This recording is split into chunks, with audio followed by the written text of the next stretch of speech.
When you read the Qur'an, don't just pay attention to the words. Notice the pauses between them. Because in the Qur'an, a stop isn't empty, it's intentional. And often, a single pause opens a whole world of insight. For perfect pauses, we focus on where the verse explicitly ends. Why did Allah subhanahu wa ta'ala stop the verse here? Look at these three examples. Number one, the pause between dua and relief. In Surah Al-Imran, fearmongers warn the believers that the enemy has gathered. But instead of collapsing, they respond, حسبنا الله ونعم الوكيل. Allah is sufficient for us and He is the best protector. Then the verse ends. Why?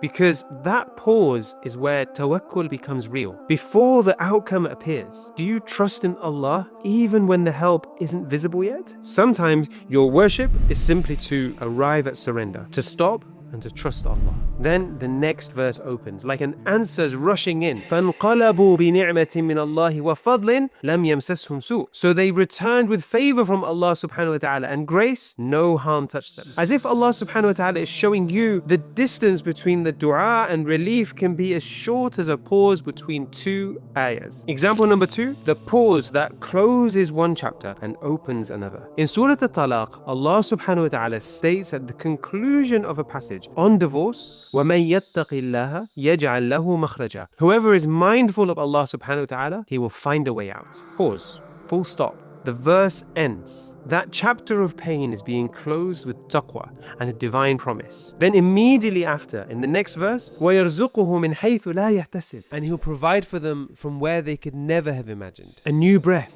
a new beginning. Blessings in ways you could never have imagined, but you had to close the previous chapter beautifully first, all carried within the pause between these two verses. The third example is a pause that will shock you. Listen to this. فَوَيْلٌ لِلْمُصَلِّينَ. Hellfire to those who pray.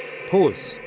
Terrifying, right? Hellfire for those who pray? That seems wrong. Then He subhanahu wa ta'ala explains in the next verse, الَّذِينَ هُمْ عَنْ صَلَاتِهِمْ سَاهُونَ. Those who are heedless of their prayers. الَّذِينَ هُمْ يُرَاءُونَ وَيَمْنَعُونَ الْمَاعُونَ. Those who show off and withhold even the simplest of aid. Allah subhanahu wa ta'ala ends the ayah on a bold warning to jolt you into asking, is this about me? Because salah isn't just the actions, it's presence and transformation. This is the power of a perfect pause. It carries as much meaning as the words themselves. So how do you apply this tool? Number one, enter the presence of Allah subhanahu wa ta'ala and ask Him for guidance. Number two, observe where the verse ends and how that makes you feel. Number three, imagine the meaning without the pause. What changes? Number four, apply it. What is Allah subhanahu wa ta'ala telling you to change?